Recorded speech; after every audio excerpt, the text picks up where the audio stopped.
Salut, ça fait longtemps que j'ai pas donné de nouvelles et il y a besoin de faire une petite mise à jour. Célia a eu sa titularisation en tant que professeur des écoles. Et ça, c'est une super nouvelle. Parce que maintenant, voilà, elle est titulaire, elle a eu son concours, elle a eu son stage, et maintenant ça permet d'avoir une stabilité et elle sait où elle veut aller professionnellement. Le petit souci qu'on n'avait pas vu venir, c'est qu'elle serait titularisée, qu'elle serait mise en poste loin de là où on habite. Et quand je dis loin, c'est trois quarts de la maison. Sachant qu'on avait prévu de mettre les filles avec elle dans l'école, on a commencé à se dire que 45 minutes le matin plus 45 minutes le soir pour amener les filles à l'école, ça serait compliqué. Et pour la vie locale, pour la vie de famille, pour les copains, les copines de classe, tout ça, avec la distance, ça serait un petit peu compliqué. Donc assez rapidement, on s'est posé la question du coup de déménager. Et on a fini par décider de déménager dans la ville où était l'école, dans le petit village où était l'école, où a été mutée Célia. Et donc cet été, ça a été le gros chamboulement. Je vous passe les détails. Vraiment, Dieu a vraiment béni les choses parce que tout s'est enchaîné vraiment de manière assez surprenante pour qu'on soit prêt pour être sur place dès le jour de la rentrée. Donc maintenant, voilà, c'est moi qui fais les déplacements en voiture pour aller au travail. Donc 45 minutes le matin, 45 minutes le soir, en comptant que 2 jours par semaine en moyenne, je reste à la maison pour bosser en télétravail, ce qui permet d'éviter les bouchons, la fatigue et tout ça. Vu qu'on est parti de Zoar, on a réfléchi aussi pour se rapprocher d'une église plus proche de là où on était. Donc on s'est dit on va se rapprocher de l'église de Meaux et on commence à s'intégrer tranquillement à l'église. Voilà, on a pu retrouver des personnes qu'on connaissait déjà. Du coup, il se pose une question très embêtante, c'est qu'on était responsable du groupe de scouts à l'église de Zoar et après différentes discussions, voilà, il a été décidé que le groupe s'arrêterait si on partait. Et on a trouvé ça un petit peu dommage, surtout pour les enfants, que voilà, il y avait une bonne dynamique qui commençait à se créer. Et au final, on a décidé de continuer encore pour une année à distance et de voir un petit peu comment ça se passerait. Et que du coup, si ça se passait bien, on pourrait encore continuer à prendre en charge le groupe de scouts de l'église d'Ozoir, tout en habitant du côté de Meaux. Voilà, donc ça fait pour l'instant 2 3 mois qu'on fonctionne comme ça. Ça tourne, c'est pas aussi facile qu'avant, effectivement. Voilà, donc ça c'était un petit peu pour tout ce qui était la vie de famille.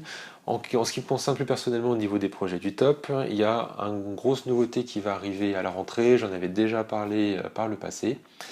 Et si vous voyez ici, là, je filme dans un environnement un petit peu différent que vous n'avez jamais vu. Bon, déjà, on a déménagé. Donc ici, on est dans mon bureau, dans les combles de la maison, que j'aménage progressivement. Et cet espace servira également de lieu de tournage pour ma chaîne YouTube qui va s'appeler Le Croyant Sceptique. On va parler de science, de spiritualité, tous ces sujets-là, un petit peu comment les chrétiens dans les églises peuvent vivre la relation avec le monde scientifique et la manière de réfléchir, la philosophie, etc. Donc voilà, donc je me suis installé ici avec un petit peu de déco, vous pouvez voir derrière, j'ai installé mon ordi, je me suis installé bien avec quelques éléments de décoration qui font un petit peu référence au domaine de la spiritualité, mais également au domaine des sciences et de la technologie. Voilà, donc normalement j'espère que la première vidéo devrait sortir au mois de janvier. Donc restez connectés et je vous ferai signe quand la première vidéo va sortir. Et vous allez voir, ça va être intéressant. Ensuite, au niveau des projets du top, là, beaucoup de nouveautés en ce moment, surtout autour des applications mobiles. Donc, 2 applications mobiles lancées récemment. La première qui s'appelle Connect Me, qui est plus liée au mouvement Merci d'exister. Donc, c'est une application plus pour inciter les personnes à aimer les autres, à créer un mouvement d'amour pour impacter la société. La deuxième application mobile qui est sortie, vous l'avez peut-être déjà vu passer sur Top Chrétien, c'est la nouvelle application mobile Top Bible qui ajoute pas mal de nouveautés. On en profite aussi pour lancer pas mal de nouveaux trucs aussi sur le site en ligne, comme par exemple les plans de lecture en audio. Par exemple, moi quand je vais en voiture maintenant au Top, et ben, je mets en audio la Bible en un an. Comme ça, j'ai un passage de la Bible en audio dans la voiture. Ça change un petit peu comme manière de lire, d'écouter la Bible. Ça permet de voir les choses un petit peu différemment. Et puis au moins, ça permet aussi d'occuper pendant le trajet, tout simplement. Parce que 3 quarts d'heure, des fois, c'est long. Donc ça, c'est pour les 2 applications mobiles qu'on a lancées récemment. Et il y a 2 applications mobiles qui vont arriver plutôt début 2020. Ça va être d'abord l'application Top TV, donc tous les contenus vidéo un petit peu remaniés avec un flux continu, etc. Donc on est vraiment en train de réfléchir à cette optique vidéo, des vidéos courtes pour des gens qui, voilà, qui ont envie d'être encouragés, boostés, mais qui n'ont pas forcément beaucoup de temps à se poser assis pour écouter un long enseignement d'une demi-heure ou d'une heure. Et la deuxième application, c'est une refonte complète de l'application Top Music avec une élaboration plus complète autour de l'écosystème, de la musique, avec des nouveaux concepts aussi pour mieux rémunérer les artistes chrétiens, parce que c'est vraiment un gros challenge pour la musique en général et la musique chrétienne en particulier. Donc voilà un peu pour les grandes nouveautés. J'espère faire des vidéos de news un peu plus régulièrement maintenant que je suis un peu installé ici, que je vais être un peu plus rodé pour faire des vidéos pour ma chaîne YouTube, donc j'espère vous faire des newsletters comme ça un petit peu vidéo un peu plus souvent. Donc quelques sujets de prière, si vous voulez prier pour moi. Donc premièrement, c'est toujours notre intégration dans notre nouveau lieu de vie. Donc l'intégration dans la ville, l'intégration dans l'église, à l'école pour Célia et les filles. Donc c'est vraiment un changement de vie, vraiment un gros bouleversement. Donc vraiment prier pour que tout ça se passe bien.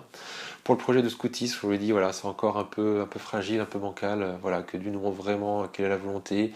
Est-ce que c'est à nous de continuer ou est-ce que c'est d'autres personnes qui dans l'église à Oswald doivent se lever pour reprendre le groupe, vraiment que Dieu nous inspire à ce niveau-là. On a vraiment besoin de l'inspiration de Dieu pour vraiment savoir où aller dans la suite. Et puis pour tous les projets du Top Chrétien, de manière générale, vraiment qu'on soit vraiment toujours inspiré pour pas perdre de temps sur des choses qui sont inutiles, et pour vraiment se concentrer à l'essentiel, pour vraiment avoir un impact vraiment bouleversant. En tout particulier pour ma chaîne YouTube, parce que pour moi c'est vraiment quelque chose de très nouveau. C'est pas quelque chose de naturel pour moi de faire des vidéos à la base, je suis plutôt réservé, je suis pas à l'aise forcément une caméra, je suis pas acteur, voilà, je suis pas un artiste, je suis pas un extraverti, donc c'est pas simple pour moi, mais je crois vraiment que c'est ce que Dieu m'a demandé de faire et vraiment prier pour que je sois vraiment encouragé et que je trouve vraiment la motivation et puis les idées créatives nécessaires pour faire vraiment vivre cette chaîne de manière très surprenante. Et si vous avez des sujets de prière, n'hésitez pas aussi à les envoyer, à les partager, ça fera toujours un plaisir d'avoir de vos nouvelles et aussi de pouvoir prier pour vous. Donc que Dieu vous bénisse et puis à la prochaine.